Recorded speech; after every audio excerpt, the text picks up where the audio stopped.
todos y a todas. La verdad que es una alegría que estemos ahora aquí compartiendo este momento, este día para nosotros como trabajadores sociales. Así que bueno, desde ya agradecidos, agradecidas también porque hoy es una jornada intensa, mucho calor y la verdad que estar acá da cuenta también de la necesidad de encontrarnos y de reflexionar sobre los desafíos de nuestro ejercicio profesional en este escenario nuevo, digamos, en contexto nacional y latinoamericano. Y la verdad que antes de iniciar este espacio, la verdad que agradecemos también conjuntamente con el vicedirector y la participación en esta organización, en la organización de este evento, de los estudiantes, de los egresados, agradecidos también a la decana, a todo el equipo técnico de profesionales, desde la Secretaría Administrativa, de Extensión y a los compañeros que también nos están haciendo el apoyo, tanto desde lo técnico, desde el sonido, desde el protocolo, que son espacios y la verdad que muestras de mucho apoyo y la verdad que agradecemos mucho. También quería agradecer la presencia de Héctor, el presidente del Colegio de Trabajadores Sociales de Catamarca. Así que bueno, este espacio en realidad fue pensado para conversar, para intercambiar sobre, como bien decía la decana, los desafíos que tenemos en relación a nuestro ejercicio profesional en la actualidad, y compartimos y la verdad que agradecemos muchísimo a Marcelo Lucero, que recientemente asume la presidencia de FAWATS desde el mes de agosto. Está a cargo de la Federación de Unidades Académicas con una tarea, ya con una agenda completa, cargada de muchísimas actividades, y que esté aquí acompañándonos, la verdad que agradecemos muchísimo. Ya habían hecho alguna mención de quién es Marcelo. Por ahí algunas veces nosotros estamos más acostumbrados en términos de literatura y de leer en relación a autores y autoras que tienen que ver más con el centro, y por ahí no conocemos muchas producciones, ¿sí?, sobre el desempeño y la militancia de muchos compañeros que están en la periferia. En este caso, Marcelo ya tiene una trayectoria amplia y tal vez no es muy conocido, pero ahora va a empezar a ser conocido con toda la experiencia y bueno, y todo el desafío que tiene y que va a tener en relación a la FAWATS.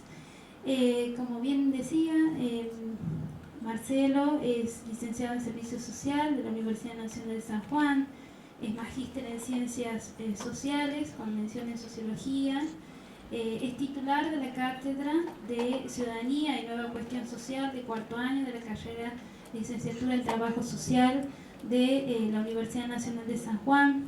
También es docente de la Maestría en Política Social, casualmente de las materias que tienen que ver con análisis de políticas sociales, seminarios permanentes de tesis en la Facultad de Ciencias Sociales de la Universidad Nacional de San Juan. Es integrante del Comité Académico de la Maestría en Trabajo Social de la Facultad de Ciencias Sociales de la Universidad Nacional de Córdoba, director del Programa de Investigación Política Social y Ciudadanía del Instituto de Investigaciones Socioeconómicas de la Facultad de Ciencias Sociales de la Universidad Nacional de San Juan. Actualmente está como director del Departamento de Trabajo Social de la Universidad Nacional de San Juan y, como bien mencionábamos, presidente de la FAWATS. Bueno, vamos a compartir entonces este espacio, vamos a escucharte para que podamos generar el intercambio, el diálogo y bueno, empecemos a abrir el debate. Bueno, buenas tardes a todas y todos. En primer lugar, muchísimas gracias por la invitación. Para mí es una alegría inmensa poder estar por acá. No iba a ser, pero es la primera visita que hago como presidente de FAWATS. En realidad teníamos una prevista en Río Negro, en la Universidad de Río Negro, pero se suspendió por otras actividades, así que para mí es una alegría porque, bueno, no solo yo, sino desde FAWAS venimos acompañando y siguiendo con mucha alegría y admiración el trayecto que están haciendo los compañeros aquí en Catamarca respecto al trabajo social, en el último congreso que hicieron acá, que tuvo muchas repercusiones a nivel nacional. La tarea que están involucrándose ahora en la reforma del plan de estudio, que es una tarea, nosotros también en San Juan lo estamos haciendo y sé que es una tarea compleja, pero bueno, y para nosotros eso nos da mucha satisfacción y por supuesto desde ya en todo lo que podamos acompañar esta tarea vamos a estar al lado de ustedes. Bueno, yo lo que simplemente voy a lanzar son algunas ideas respecto a esta cuestión que me propusieron para charlar respecto al tema de derechos humanos y trabajo social. Voy a hablar 15 o 20 minutos, si me paso me dicen, porque por ahí me hablo demasiado, porque me gustaría que sí, que sea más un diálogo, la idea de conversatorio es esa y podamos hacer un intercambio entre todos. Y para eso, en primer lugar, como siempre lo hago cada vez que me toca hablar en público, es pedir disculpas por mi lenguaje patriarcal. Me gustaría usar otro, pero he sido socializado en esta forma de hablar y de decir las cosas y no tengo, o al menos no he encontrado todavía otra manera de hacerlo.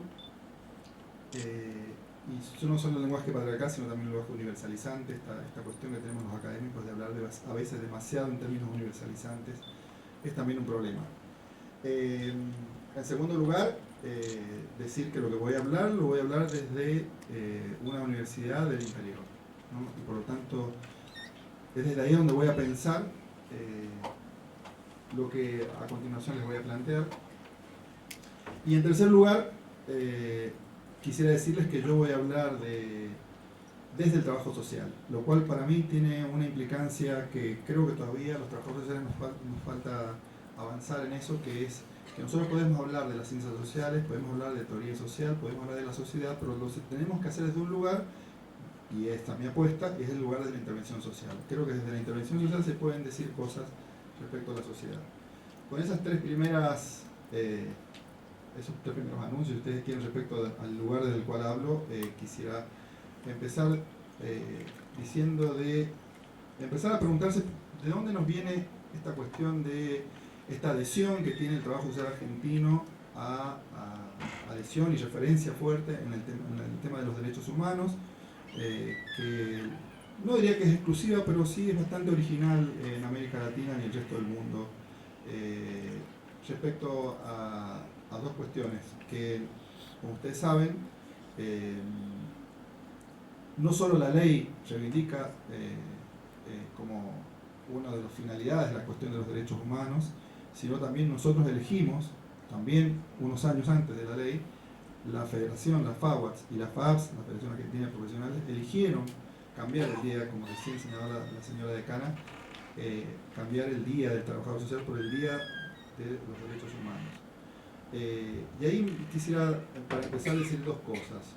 Creo que esto tiene que ver, primero, con algo que sí me gustaría decir, que también es otro dilema que tenemos los trabajadores sociales, que recién lo hablamos con Esteban, esto de invisibilizarnos nosotros mismos. El debate acerca del Día del Trabajador Social, de los derechos humanos, en realidad es incluso anterior al movimiento, a lo que podemos denominar el movimiento de derechos humanos en Argentina. Es un debate que ya se dio allá por los años 60, en algunos congresos de trabajo social, donde ya había allí una propuesta de un autor, que después podríamos ser cuestionados por otras cuestiones, pero en esto la verdad que se llamaba Natalio Kirchnerman, no sé si algunos recuerdan. Bueno, él propuso después al grupo que se llamó el Grupo ECRE y demás, propusieron ya en aquel momento que el Día del Trabajador Social no sea el 2 de julio, sino el 10 de diciembre, el Día de los Derechos Humanos. Por tanto, podríamos decir que ya ahí hay un antecedente fuerte. Pero en segundo lugar, ¿por qué en Argentina? Y porque en Argentina no podemos dejar de referenciar el movimiento de derechos humanos. Y creo que el movimiento de derechos humanos, la experiencia del movimiento de derechos humanos, explica mucho también, no solo de por qué el trabajo social abraza a los derechos humanos, sino también por qué la sociedad argentina está atravesada fuertemente en las lógicas que tienen que ver con los derechos humanos, y eso se ve claramente hoy en especial si uno mira los países que tenemos al lado, respecto a Bolivia, Chile y demás. Argentina, creo que ahí hay una tradición que se ha encarnado con toda la fuerza de la palabra en la sociedad argentina, y que me parece que es muy importante seguir haciéndola vital y produciéndola. En ese sentido, la experiencia argentina en materia de derechos humanos es también otra referencia. Ahora bien, ¿qué significa hablar de derechos humanos y de derechos en trabajo social? Y desde la lógica de la intervención social, como les decía yo recién. Y cuando digo esto, para no quedarnos solamente en lo que puede llegar a ser también en un discurso puramente que abrace el género militante y que el trabajo social siempre suele ser heroico, ¿no? Es una cuestión de alguna otra de los mitos de origen, ¿no? Sino que hablar de los derechos humanos, de la intervención, introduzca la complejidad de lo que eso implica para nosotros.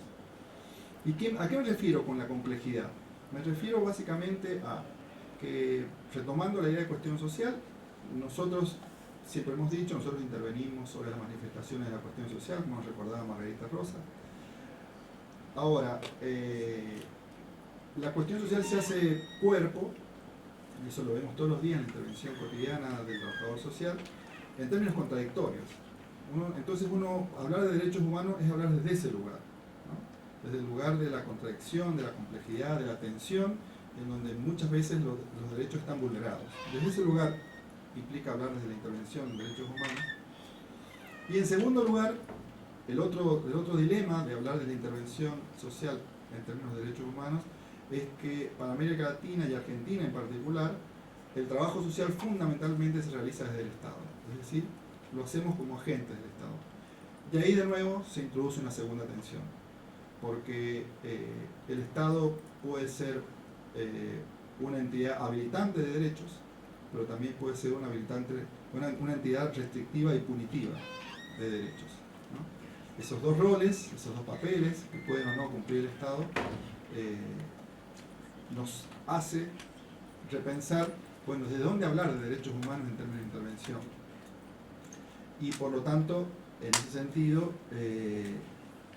hace complejo, o al menos creo que yo creo lo que propongo es, hace complejo que tengamos que pensar que hablar de derechos humanos, de trabajo social y de intervención, necesariamente deba involucrar estos elementos. Nosotros no podemos quedarnos con el relato o el discurso genérico de reivindicación de los derechos humanos. Tenemos que comenzar a construir ese desafío que tenemos a producir y a construir una práctica de la intervención que ancle los derechos humanos, pero que ancle en la realidad de la intervención, no solamente en términos discursivos. Y esta cuestión de la atención, yo no me perdí cuánto llevo, pero esta cuestión de la atención nos lleva a, voy a dar dos ejemplos, pero los voy a dejar porque se van a hacer un poco largos, lo podemos dejar para después, respecto a cómo la cuestión de el ejercicio y la práctica de los derechos en la intervención es una realidad muy compleja y de tensión, y por lo tanto ahí hay que poner un eje de reflexión, y para eso nosotros en nuestra producción de hace tiempo venimos pensando una categoría que hoy ha sido retomada nuevamente en el discurso presidencial, que es la categoría ciudadanía, pero la planteamos nosotros hace tiempo con una idea que casi se nos convirtió en un eslogan, pero que seguimos reivindicándolo, y que esta es la idea de la ciudadanía como lucha, ¿no? Y lo que quiero plantear ahora es, en ese sentido, al menos lo planteo en términos teóricos, después lo podemos trabajar en algunas cuestiones, es la idea de que en realidad tanto la ciudadanía como los derechos han tenido históricamente en la producción de las ciencias sociales y de la filosofía política, fundamentalmente, una mirada que algunos autores le han llamado una mirada que tiene sobre todo criterios axiológicos. Es una mirada que piensa o trató de construir la idea de que los derechos civiles, políticos y sociales pueden pensarse de manera universal. Por lo tanto, la idea era cómo construimos ese modelo universal de derecho y de ciudadanía. Y frente a ese modelo, autores proponen pensar la idea de la ciudadanía en términos mucho más historicistas, como Nun, Andrenacci, bajo la idea de que la ciudadanía y los derechos en realidad tienen que ver con una historia, es producto de una historia social, una historia de agentes, movimientos, que van conformando lo que es y no es un derecho en cada momento histórico. Esta segunda lectura es la que para nosotros nos resultó muy interesante para pensar la intervención en trabajo social, porque en realidad entonces uno empieza a pensar la idea de derecho bajo, y acá traigo algo más sociológico, la idea de la construcción social. ¿Qué quiere decir esto? Es que en realidad lo que es o no es un derecho es el resultado de lo que una sociedad en un momento determinado y de las fuerzas históricas permiten y no permiten, los límites y los alcances, los márgenes bajo lo que se va a entender o no entender lo que es y no es un derecho. Y entonces, en este sentido, el derecho, la idea de derecho y derechos humanos no solo es un norte, sino también es una construcción. Una construcción que se da en el marco de pujas, debates, que tienen que ver con, fuertemente, no solo debates o pujas que se dan en el ámbito del Estado o en el ámbito legislativo, sino, y en primer lugar, en ámbitos que tienen que ver de la vida social, ¿no? Uno no podría dejar de pensar que el papel que tuvieron, por ejemplo, en la lucha acerca de los derechos de las mujeres, toda la literatura del siglo XVIII, Virginia Woolf y demás, ¿no? Produciendo una mirada acerca de la mujer de otro lugar. Uno podría hasta incluso, aunque a ustedes les parezca banal, pero habría que pensar de la producción y el papel que tuvieron en la instalación de la agenda del debate público, muchas de compañeras, actrices en la cuestión de la diversidad sexual durante mucho tiempo, por ejemplo en la televisión argentina, y el papel que tuvieron eso en comenzar a habilitar la posibilidad de pensar la diversidad sexual para luego con el tiempo eso se convierta en un debate. Cuestiones que en un momento eran tabú, como por ejemplo la violencia familiar, una cuestión de la intimidad, va a decir Nancy Fraser, en un momento toman el estatuto público.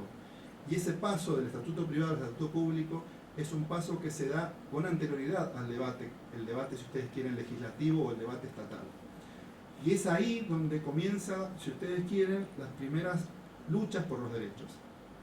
Y es ahí, irónicamente, pero también como una fortaleza, donde el trabajo social tiene mucho para hacer. Porque un derecho no solamente es lo que el Estado dice lo que es, sino también, como me dijo alguna vez un compañero abogado en una lucha de tierras, puede estar la ley, pero la ley hay que militarla, porque hay que hacer que esa ley sea absorbida por los juzgados, sea absorbida por los abogados para que puedan ejecutarla. Nos pasa también mucho con la Convención Internacional de Derechos del Niño. Ustedes saben que Argentina adhirió a los pactos internacionales y a la Convención Internacional. Ahora, eso ha costado mucho tiempo.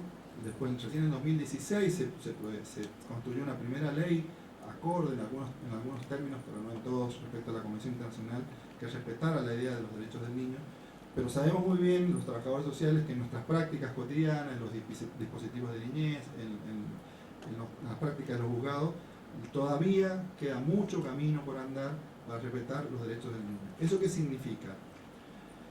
Que los derechos deben ser pensados no solo como una regla, sino también como un campo de habilitación que es necesario construir. Como decía, nosotros trabajamos mucho en esto. Una cosa es la adecuación formal de los derechos, es decir, la adecuación formal, la adecuación en las reglas, en las leyes, y otra cosa es la adecuación sustancial. ¿Qué es la adecuación sustancial? La adecuación en las prácticas. Un derecho no solamente se habilita y se ejercita por la regla y la norma, sino también, si eso no, diríamos con Bourdieu, no se hace cuerpo, no se produce en las prácticas. Y es ahí donde la intervención social tiene muchísimo para hacer y decir. La idea de que nuestra práctica puede construir y habilitar derechos en la intervención es una idea que tiene que comenzar a empezar a hacer como un mecanismo, un dispositivo de ejercicio profesional. Y que pasa muchas veces, y acá introduzco otra cuestión que me parece muy importante del trabajo social, por la dimensión simbólica. Para dar un ejemplo simple, que por ahí trabajamos en clase, aprovechando que hay muchos estudiantes. Un trabajador social de un municipio puede, tiene la tarea de distribuir bolsones de mercadería. Puede decir, esto es un regalo, ¿no? Puede decir, esto te lo manda el intendente, o puede decir, este es un derecho, por lo tanto usted tiene derecho a recibirlo. Tres formas de darle una carga simbólica a una práctica material.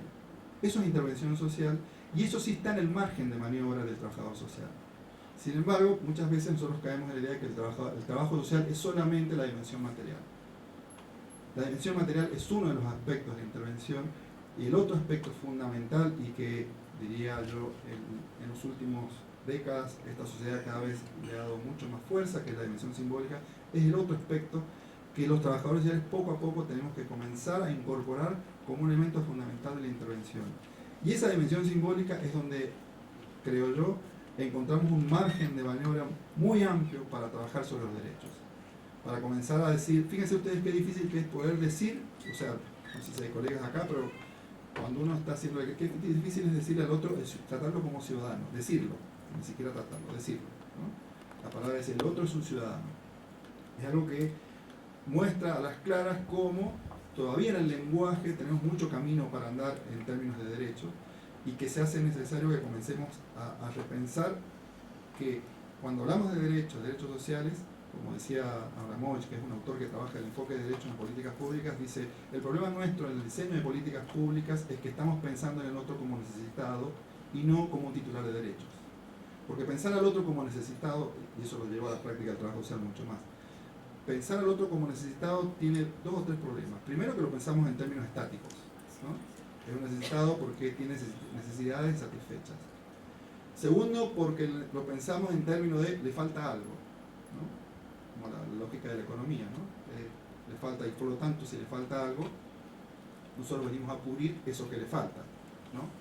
Y ahí ya hay una jerarquía.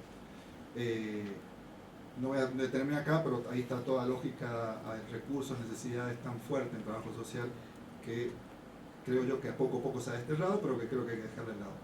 Ahora, pensarlo en términos de derecho al otro, pensarlo en términos de una persona que es titular de los derechos, ¿no? Y por lo tanto no es un necesitado, sino es una persona a la cual, y frente a la cual el Estado tiene una obligación. ¿Esa persona tiene responsabilidades? Sí, por supuesto. Pero en primer lugar está la obligación del Estado frente a eso que vive esa persona. Y ponerlo como titular es ponerlo en otro lugar. No es poner en el lugar de alguien que le falta algo, sino es a alguien que, como todo ciudadano de un país, tiene derecho a ciertos servicios, recursos, de lo que se trata.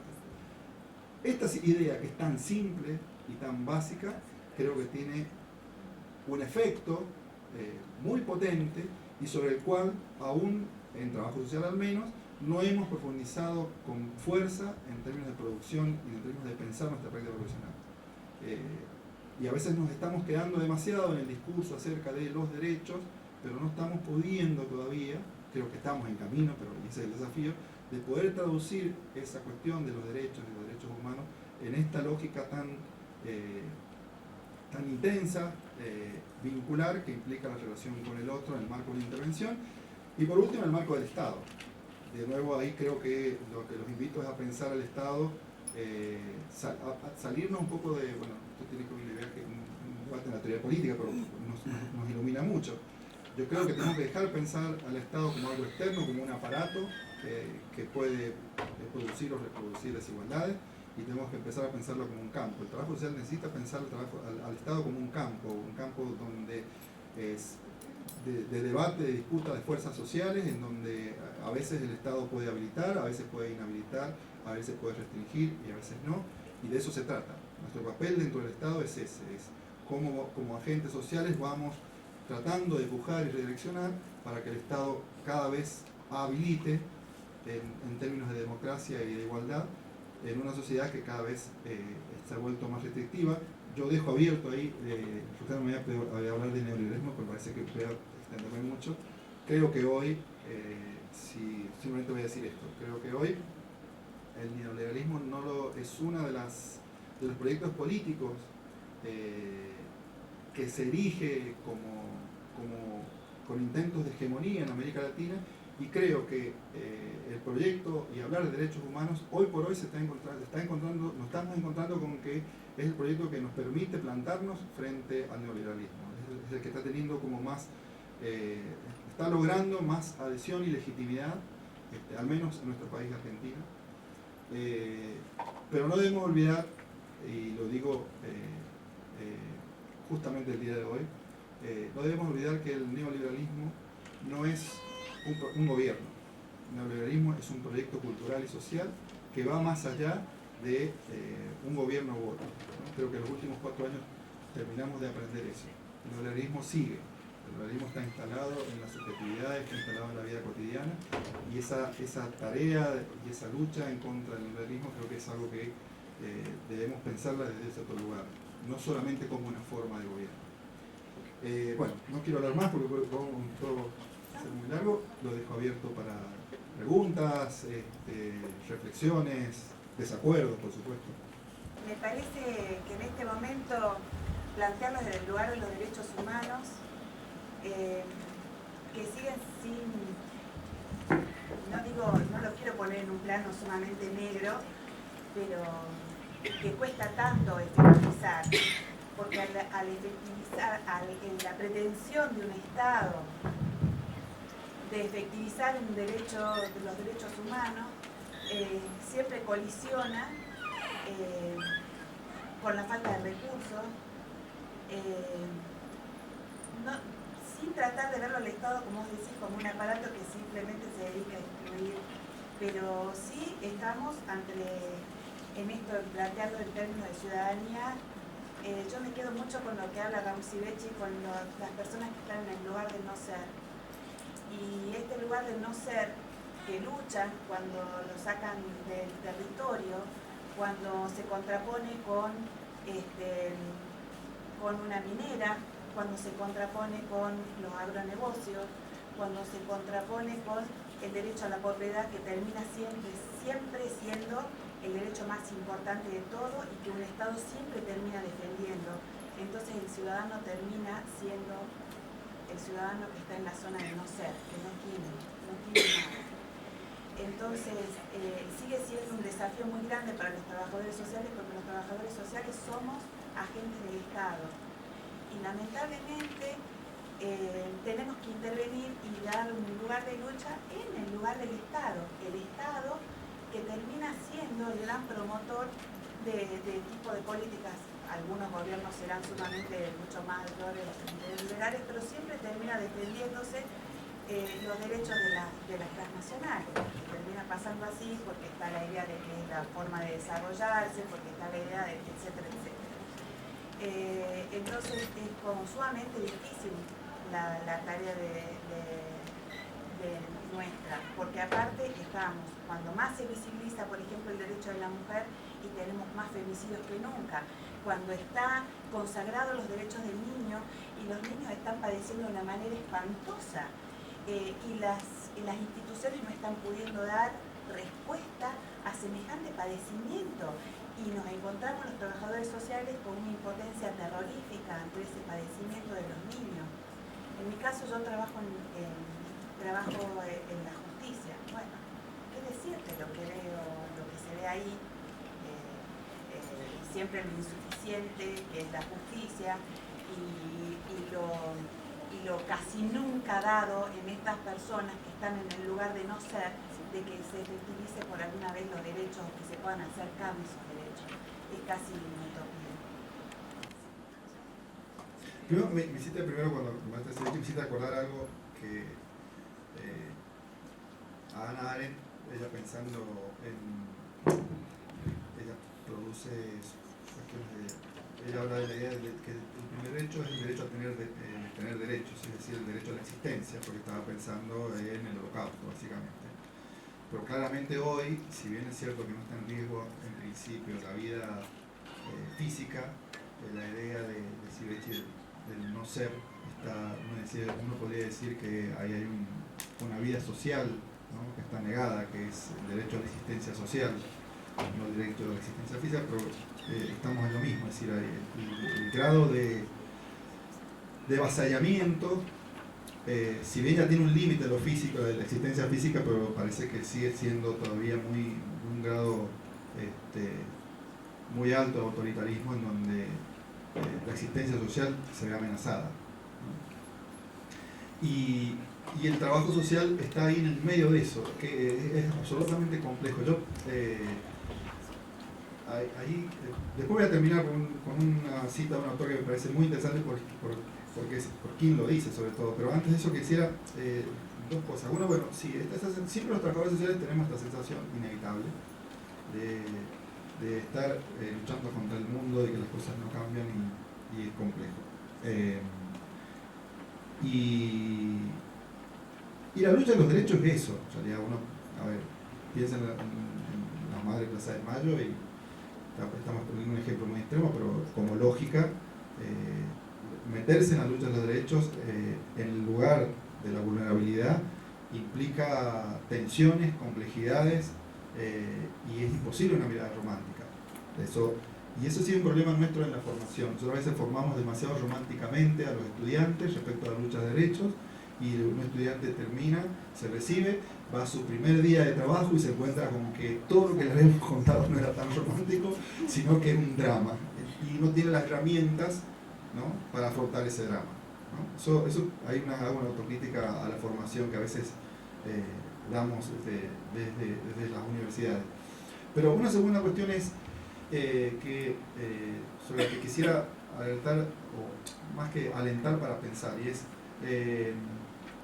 pensando en Nancy Fraser. Ella habla, volviendo a retomar lo de la idea de Nancy Fraser, ella habla de que en realidad la lucha por la interpretación, ella habla de las necesidades, la lucha por la interpretación de las necesidades, pero no la lucha por la interpretación de los derechos, tiene que ver con el mundo del estatuto público. Y con el tiempo, esto me lo charlamos mucho con Nora King y me lo terminó de hacer entender, eso también forma parte de la intervención. Poder definir de antemano qué no es un derecho, qué es y no es un problema social, forma parte de la intervención, porque después somos los trabajadores sociales los que ponemos el cuerpo en la fase de la implementación de la política social. Ahora, nosotros hemos creído y creemos durante mucho tiempo que el trabajo social y la intervención tienen que ver con la implementación. De hecho, hay una crítica a Paulo Neto de Brasil que claramente dice eso. Y pensar eso es restringirnos la posibilidad de ponernos a discutir y accionar prácticamente sobre el momento de la definición de esos problemas sociales y el momento de la definición de lo que es y no es un derecho. Y ese momento de definición empieza antes. Empieza cuando esa vecina, siempre trabajo ese ejemplo, cuando esa vecina encontró a esos chicos en la esquina tomando alcohol. ¿Y qué es lo que hizo esa vecina? ¿Los llevó al centro de salud o hizo una denuncia en la policía? Ahí hay una primera definición del problema social y hay una primera definición de a qué tienen derecho o no esos chicos y a qué tiene derecho ella y no. Y ahí comienza un recorrido, un tratamiento social e institucional que puede desencadenar en que el policía, como decía un compañero, nosotros tenemos una nueva ley de salud mental, pero resulta que los chicos los traen esposados. Los que son adictos los traen esposados. ¿Qué sensación tiene ese chico cuando viene esposado? No tiene la sensación de la lógica de que está involucrado en un proceso de salud o enfermedad. Tiene toda la sensación de que ha cometido un delito. Ese simple hecho comienza ya a definir en los cuerpos lo que es y no es un problema social. Y nuestra intervención tiene que ver con eso. Entonces nosotros no podemos solo pensar que la intervención es la implementación o la intervención es el vínculo que yo tengo con el otro. La intervención, ese es un momento de la intervención. La intervención también es los momentos de definición pública, cómo participamos nosotros articulándonos en el debate público acerca de estas cuestiones, del aspecto de la intervención que tengamos. Nosotros en Favor ahora nos hemos propuesto empezar a salir poco a poco a debatir algunas cuestiones, propuestas y demás sobre todo la realidad social, y creo que FAS también está en ese camino, y creo que eso tenemos que profundizarlo con mucho más. Muchas veces, no sé cómo es acá, pero con San Juan, yo siempre doy el ejemplo de San Juan, cuando se debatió una ley provincial de niñez, se convocó a los jueces, se convocó a los psicólogos, se convocó a todos. Pero los trabajadores sociales no se lo convocó, y lo peor de todos, los trabajadores sociales nunca dijimos, como colegio o como organización, queremos estar ahí. Porque consideramos que eso no forma parte de la intervención. Y en realidad, esta invitación es a pensar, es cierto que muchas veces no tenemos herramientas en la práctica cotidiana para articular ciertas cuestiones. Pero a lo mejor articulando, y eso sí es una fortaleza fenomenal de trabajo, articulando esta idea que en algún momento estuvo muy de moda en términos de redes sociales, con otros colegas, con otras instituciones, que eso lo sabemos hacer muy bien, porque lo sabemos hacer muy bien, sean formas que permitan ir generando formas de ver, de entender, de mirar los problemas sociales y los abordajes desde otro lugar. Y no quedarnos solo con la mirada de que la intervención es esto. Y quisiera, me hiciste acordar mucho cuando vos hablabas de lo que dijo, para terminar esta partecita, decir, hay un jurista alemán que se llama Rudolf von Hering, es el padre de la jurisprudencia europea, ¿no? Es un Max Weber o un Marx de la teoría social. Bueno, él es eso en el plano de la jurisprudencia. Incluso esto que les voy a leer lo escribió antes de Marx, en 1872. Él tiene un libro y él habla de la lucha por el derecho. Y voy a leer una partecita de un párrafo para pensar un poco desde qué lógica estaba pensando ya en aquel momento la cuestión de los derechos y el derecho formal. Se podrá objetar que la lucha y la discordia son precisamente lo que el derecho se propone evitar, porque semejante estado de cosas implica un trastorno, ¿no? Una negación del orden legal y no una condición necesaria de su existencia, ¿no? Pero él dice, esta objeción puede ser justa si la lucha de la injusticia es contra el derecho, pero aquí se habla de la lucha del derecho contra la injusticia, dice. Si en esta hipótesis el derecho no lucha, es decir, no hace una heroica resistencia contra aquella, la injusticia, se negará a sí mismo. Esta lucha durará tanto como el mundo, porque el derecho habrá de prevenirse siempre contra los ataques de la injusticia. La lucha no es, pues, un elemento extraño al derecho, antes bien es una parte integrante de su naturaleza y una condición de su vida. El derecho no es algo estático, es algo dinámico, es algo que permanentemente tiene que estar sujeto a tensiones, complejidades, a luchas, a defensas.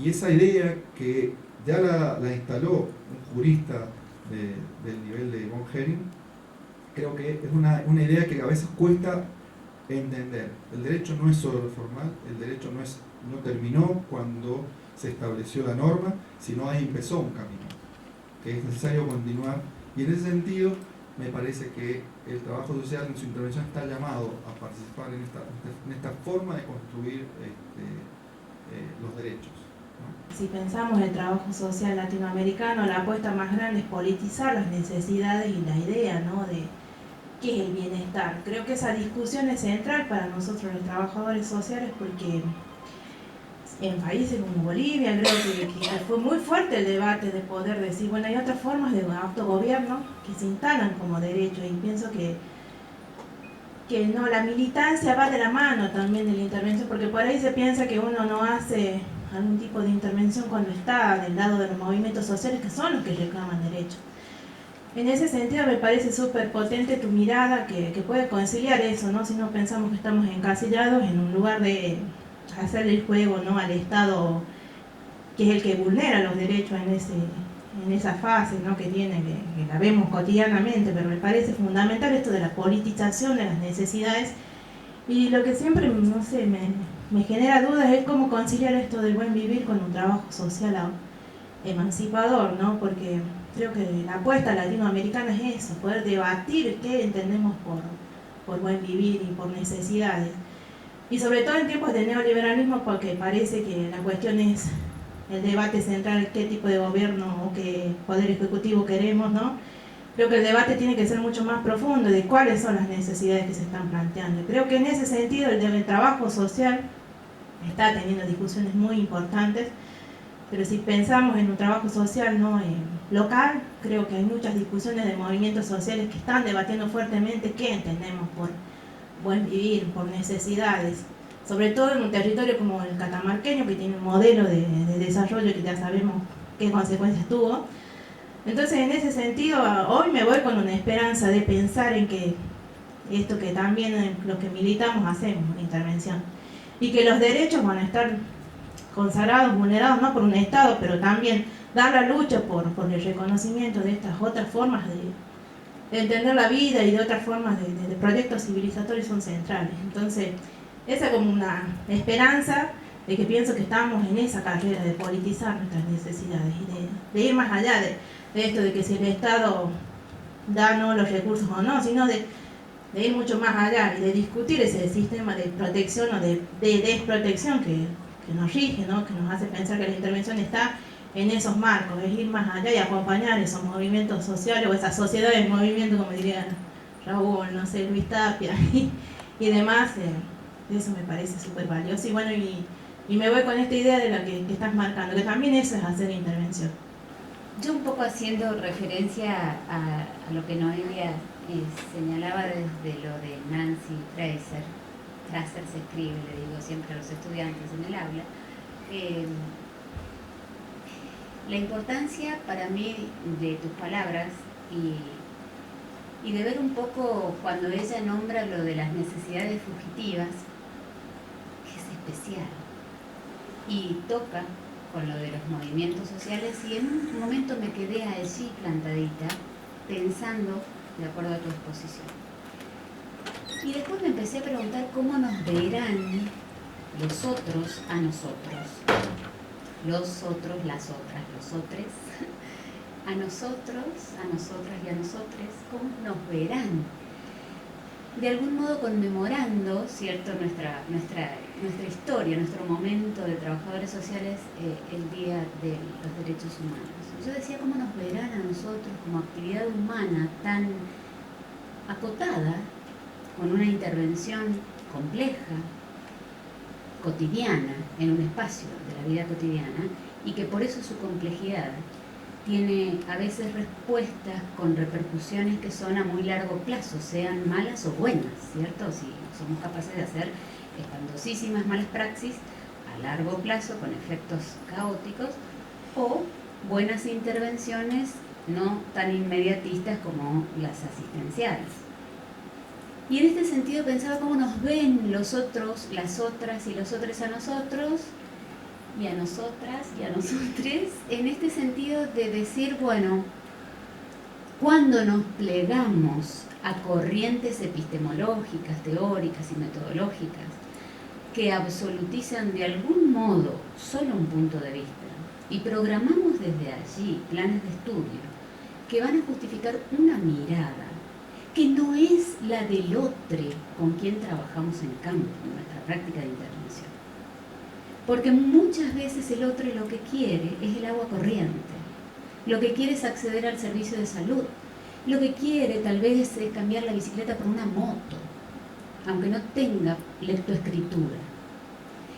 Y esa complejidad queda fuera en la medida en que absolutizamos las lecturas teórico-epistemológicas y ético-políticas como dejando de lado la noción de derechos, que de alguna manera se tocan, ¿cierto? Pero la absolutización nos deja entre paréntesis sujetos que no son puramente conformados por realidad social que nosotros desearíamos ver. Por ejemplo, latinoamericana con un discurso decolonizador.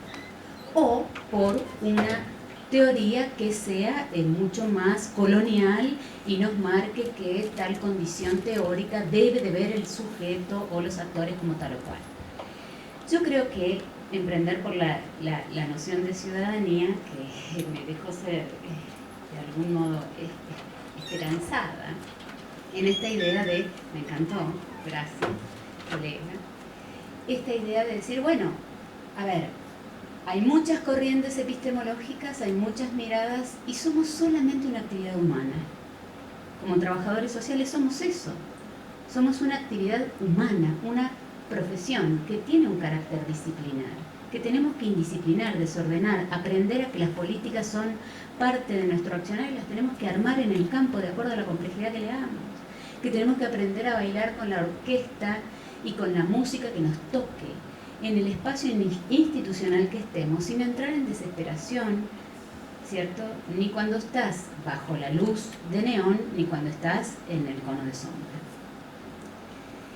Me despertó esperanza, o sea, me parece que hay una bonita lectura de parte de usted y bueno, pensar que nosotros, como yo soy docente aquí en la práctica de intervención con grupos, hacemos una actividad con los estudiantes que busca Precisamente que vean la complejidad y que traten de poder manejar las lecturas de los campos con una noción de intención de transformación en vísperas a lo que nosotros vemos, pero también a lo que los otros, otros y otras, tienen planteados desde su configuración, ¿cierto? Porque tampoco anularlo a una persona que tiene una situación de adicciones poniéndole un grillete en las manos. No sé cómo se llaman esos instrumentos. Tenemos que reconocernos como agentes atravesados por contradicciones, ¿no?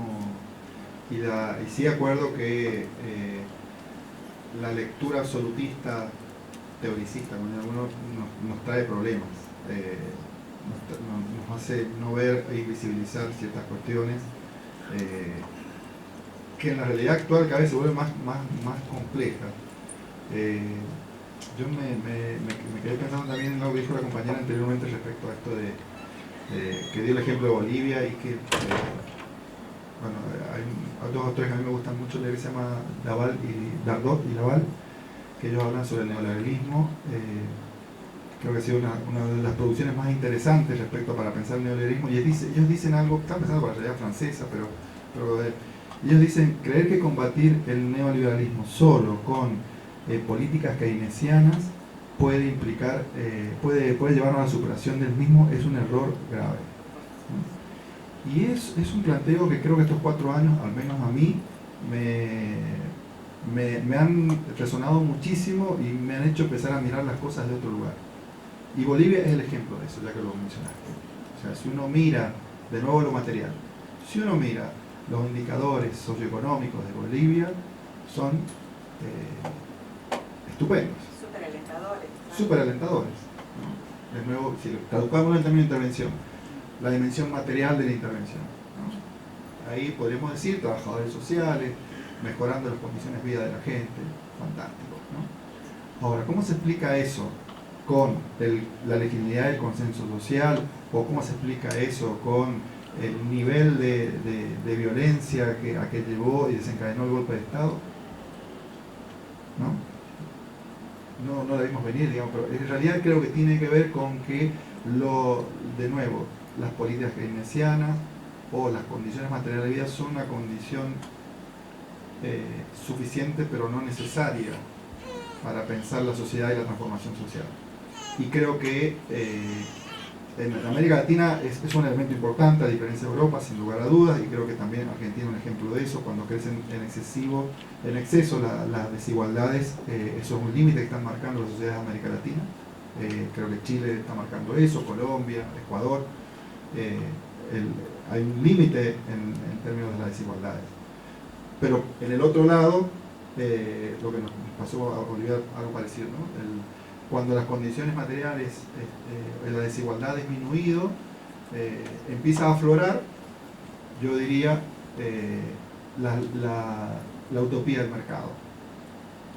La idea ellos dicen, estos autores hablan de una idea de que el neoliberalismo ha sido, bueno, es la idea de Foucault, ¿no? Es decir, el neoliberalismo tiene una fuerza muy potente, que es hacernos trabajar la idea de que podemos ser libres sin limitaciones, ¿no? Que es el puro ejercicio de la libertad el que nos lleva, ¿sí?, a la producción y al desarrollo, ¿no? Y por lo tanto esa idea, que es muy potente, bajo la idea de estos autores van a llamar la idea de el espíritu empresarial. No es que todos seamos empresarios, dicen ellos, sino que todos somos ciudadanos empresa. Es decir, nos manejamos siempre con un espíritu empresarial bajo la lógica de que todo es posible por el esfuerzo propio, ¿no? Y si ustedes piensan, estamos absolutamente atravesados por esa idea de que todo es posible por el esfuerzo propio, ¿no? Y el bienestar asociado al consumo, ¿no? Asociado al consumo, asociado a esta lógica de que, a ver, en América Latina se ve muy claro, el crecimiento del mercado informal siempre ha sido muy alto en América Latina, y en Argentina ha llegado hasta el 40% algunas veces, ahora creo que está el 25 o 36%. Y la persona que trabaja en el mercado informal es una persona que tiene en la vida, en carne propia, la vivencia de que todo lo que logra es por el esfuerzo propio. Aquellos que tenemos la suerte de tener trabajo formal, tenemos algún sentido más social del trabajo, pero el que vive en el trabajo informal que no son pocas familias en América Latina, es aquel que sabe que el día a día depende de lo que él haga. Esa sensación, volviendo al tema del bienestar, es una sensación muy fuerte para después ir a decirle cómo podemos transmitir formas de ver y pensar en términos de la igualdad o en términos de estado de bienestar con personas que piensan que todos los días lo que yo voy a obtener tiene que ver con mi esfuerzo propio. Y por lo tanto, ¿por qué tiene que haber política de transferencia de ingresos para otros? ¿Por qué para otros tiene que haber política de transferencia de ingresos? ¿Y por qué para mí, que todos los días salgo a trabajar para poder ganarme el pan de todos los días, que haya esfuerzo propio, que cada uno... Entonces ahí empieza un debate que es fenomenal en términos de política social, pero fenomenal, ¿no?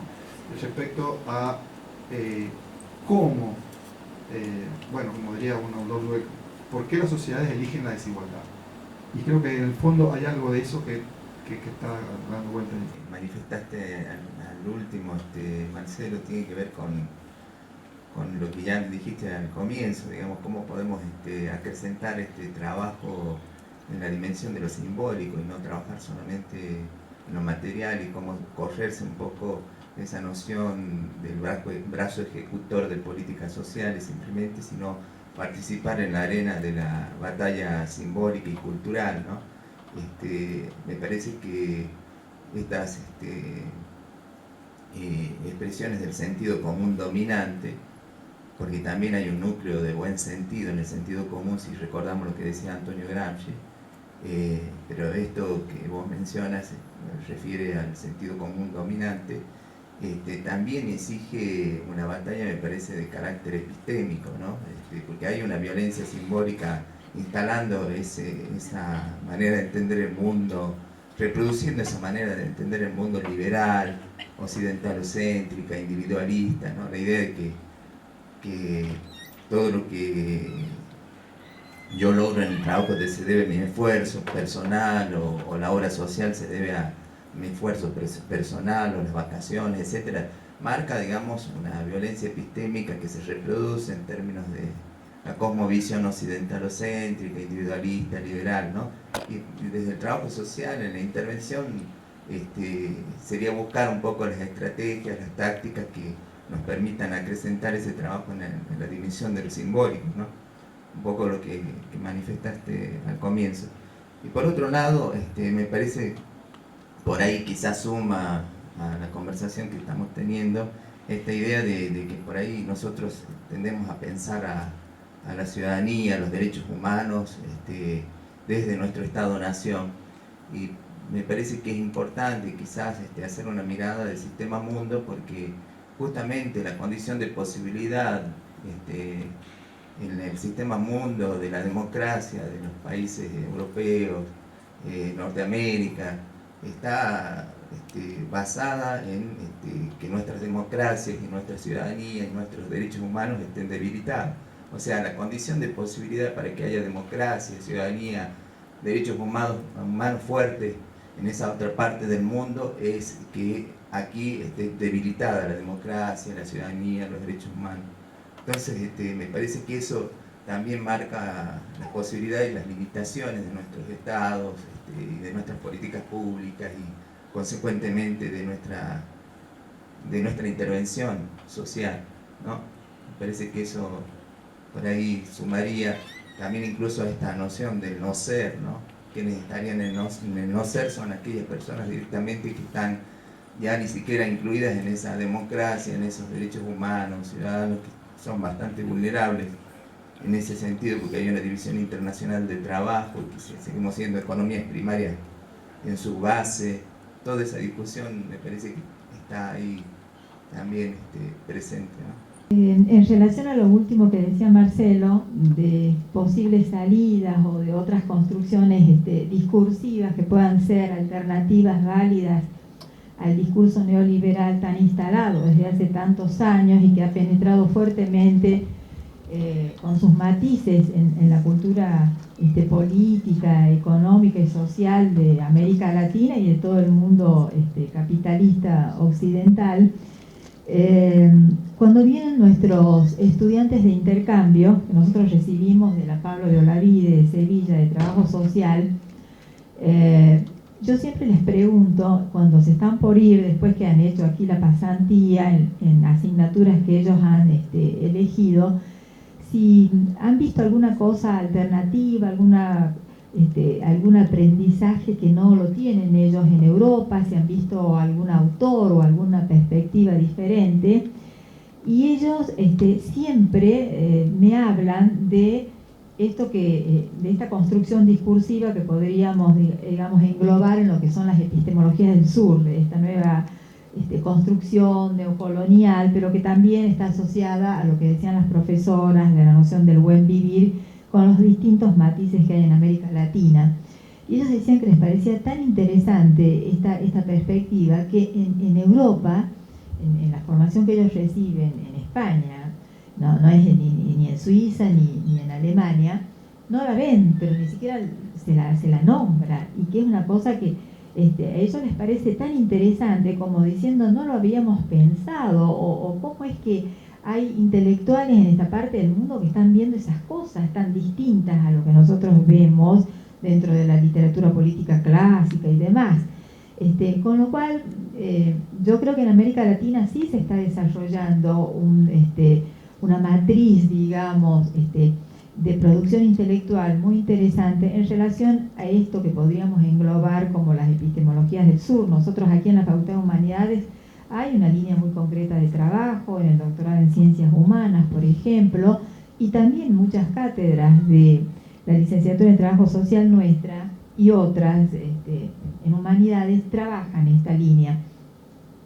Pero a mí me parece que esta cuestión del buen vivir que apareció en América Latina y que intenta recuperar valores y saberes ancestrales con una perspectiva distinta del desarrollo, del consumo, del sentido de la felicidad, del cuidado de la naturaleza, del entorno en donde vivimos, es una interpelación interesante a quizás una nueva visión de cómo podemos ser felices o qué sentido puede tener la felicidad que no esté tan asociada a esa necesidad desaforada, desesperada que nos termina de consumo, de ser a partir de lo que tenemos, de vencer al otro a través del argumento del éxito en que lo vencí, entonces yo tengo toda la verdad y el otro está destruido.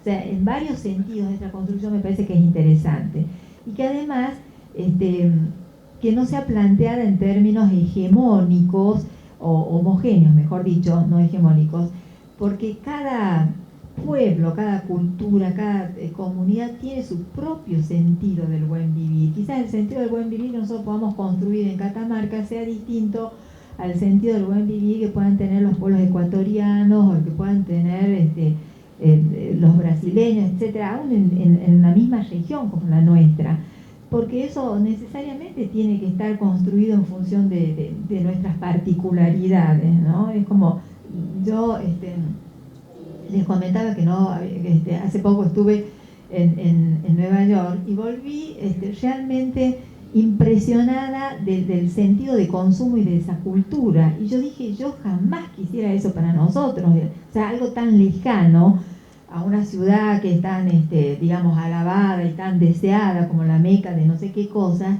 Yo digo, tan distinto a lo nuestro, y yo pensé, nuestro buen vivir es totalmente distinto, y nuestro sentido de la felicidad, pero nosotros vivimos aquí en la gloria, volví diciendo yo, con todos los problemas y las cosas que tenemos, porque es que es una construcción tan artificial, además el tema de los negros, por ejemplo, que los tienen sobre todo para todo lo que sea trabajo de servicios, esta cuestión de las disputas entre los propios latinos, que cuando ellos llegan, esto que decían la cuestión social ascendente, lo que decía Noelia, bueno, es increíble porque entre ellos es una guerra. Ahora que yo llegué, no comparto con vos y trato de hacer lo imposible para que vos, latino, no llegues acá, porque ellos creen que llegar ahí es como que tocar el cielo con las manos, cuando para mí me parece que es un horror vivir en ese tipo de sociedades.